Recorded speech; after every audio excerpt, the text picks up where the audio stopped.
Coca-Cola India is in the midst of unfolding an elaborate rural strategy backed by an aggressive distribution and marketing plan for its flagship brand, Coke. What we want to do through this campaign is to connect with the hinterland of India.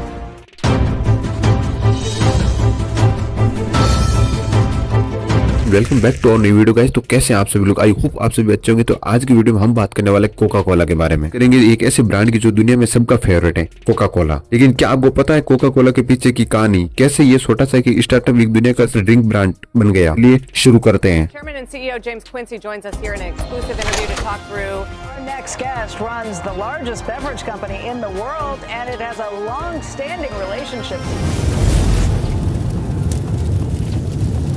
सब कुछ शुरू हुआ था 1886 जब doctor Johan पेरमोडोर जो एक pharmacist थे, उन्होंने एक सिरप बनाया जो एनर्जी और रिफ्रेशमेंट दोनों के लिए था। इनिशियली एक मेडिसिनल ड्रिंक के रूप में सेल होता था और इसका नाम रखा गया था कोका कोला, क्योंकि इसमें कोका लीफ और कोला न्यूट्स का मिक्सचर था। लेकिन ये प्रोडक्ट दुनिया भर में फेमस कैसे हुआ, ये क्रेडिट जाता है ऐसा कैलेंडर को जिन्होंने कोका कोला को 1891 में एक्वायर किया और उसे एक प्रोफेशनल बिजनेस बनाया। कोला के सक्सेस का सबसे बड़ा रीजन था उसका अग्रेसिव मार्केटिंग तरीका। 1900 में कोका कोला के पोस्टर, कैलेंडर और बिलबोर्ड्स हर जगह दिखने लगे। जो ionic red and white branding जो आप देखते हैं वो तभी से है और कंपनी ने अपने गिलास और बोतल को भी एकदम आइडेंटिटी बनाया, दुनिया भर में इनिशियली रिकॉग्निजेबल हो गई। और फनी बात यह है कि कोका कोला एक वो ब्रांड है जिसने सेंटा क्लाउड को रेड एंड व्हाइट कपड़ों में पॉपुलर बनाया। हम बात करते हैं ग्लोबल डोमिनेंस की। 1940 तक कोका कोला एक ग्लोबल ब्रांड बन चुकी थी और सेकंड वर्ल्ड वॉर के टाइम कोका कोला ने सोल्जर्स के लिए सॉफ्ट ड्रिंक प्रोवाइड की थी और ये एक इमोशनल कनेक्शन बन गया। इसके टाइम में 200 प्लस कंट्री के अंदर कोका कोला अवेलेबल है। इसके अलावा कोका कोला के पास स्प्राइट, फंटा और थम्स अप जैसे फेमस ब्रांड भी है।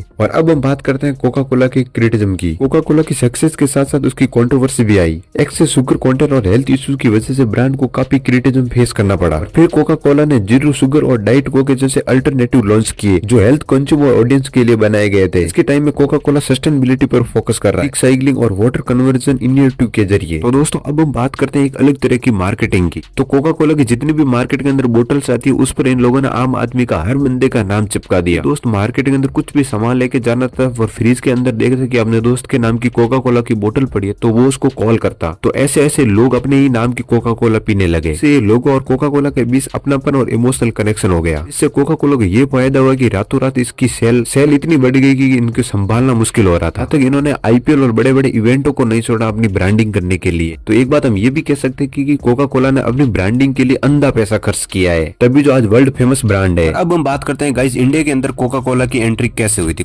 कोका कोला पहली बार इंडिया के अंदर 1950 में आई थी, लेकिन 1977 में कुछ रेगुलेटरी इशू की वजह से मार्केट छोड़ना पड़ा। फिर 1993 में ये ब्रांड वापस इंडिया के अंदर, तब से लगाकर आज तक इंडिया के अंदर 20 एवरेज ब्रांड में से एक बन गई है। कोका कोला ने इंडिया के मार्केट के अंदर डिवोर्स टेस्ट और परफॉर्मेंस को ध्यान में रखते हुए अपनी स्ट्रेटजी को अडॉप्ट किया। ये ब्रांड अपने प्रोडक्ट को इंडिया के अंदर टेस्ट के मुताबिक लोकलाइज करती है, छोटी और सस्ती पैकेजिंग को इंट्रोड्यूस करती है और मार्केटिंग कैंपेन के अंदर हैवी इन्वेस्टमेंट करती है। और इसने इंडिया के लिए कस्टमाइज फ्लावर और छोटी छोटी अप्रोडेबल पैकेजिंग लॉन्च की। इसके अलावा इसने एडवर्टाइजमेंट और स्पॉन्सरशिप पर ज्यादा फोकस किया। आज के टाइम में इंडिया के अंदर कोका कोला को काफी चैलेंजेस फेस करने पड़ रहे हैं और इसके चैलेंजेस है वो है लोकल और इंटरनेशनल ब्रांड का कॉम्पिटिशन। लेकिन फिर भी ये कंपनी अपने प्रोडक्ट और सर्विस में इनोवेशन कर रही है और आजकल कोका कोला को लोकल ब्रांड से थम्स अप और इंटरनेशनल कंपटीशन जैसे पेप्सी से टक्कर लेनी पड़ रही है। तो दोस्तों ये थी कोका कोला की इंडिया के अंदर कहानी। ये ब्रांड अपनी जर्नी में काफी अप और डाउन देखता है, लेकिन आज भी ये इंडियन बी एवरेज इंडस्ट्री में एक मंजूर प्लेयर बन चुकी है। बात करते हैं कि कोका कोला का वर्ल्ड वाइड मार्केट कैसा चल रहा है। तो कोका कोला ने रिसेंटली अपने 2024 में थर्ड क्वार्टर के रिजल्ट डिक्लेयर किए, जिसके अंदर टोटल रेवेन्यू में से 1% की गिरावट देखने को मिली है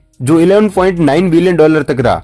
लेकिन ऑर्गेनिक रेवेन्यू के अंदर 9% की ग्रोथ हुई है। ये growth mainly 10% price mix increase की वजह से आई है, जबकि कंसंट्रेट सेल्स में 2% की कमी देखी गई है। और वॉल्यूम परफॉर्मेंस के अंदर यूनिट केस की वॉल्यूम के 1% की गिरावट देखने को मिली है। सब एशिया और मिडिल ईस्ट और अफ्रीका में रीजन में 2% का डिक्लाइन हुआ है, जबकि नॉर्थ अमेरिका और लैटिन अमेरिका में वॉल्यूम स्टेबल रहा। बात करें कोका कोला के फ्यूचर आउटलुक की, कोका ने अपने फुल ईयर ऑर्गेनिक रेवेन्यू की ग्रोथ के एस्टिमेट में 10% तक बढ़ा दिया है, जो पहले के फोरकास्ट से ज्यादा है। अगर ओवरऑल बात की जाए तो कोका कोला का ग्लोबल मार्केट परफॉर्मेंस अभी तक स्ट्रॉन्ग है। दोस्तों ये थी कोका कोला की इंस्पायरिंग और इंटरेस्टिंग कहानी, एक सिंपल मेडिसिनल सिरप से लेकर दुनिया का सबसे बड़ा बियरेज एम्पायर बनने तक की।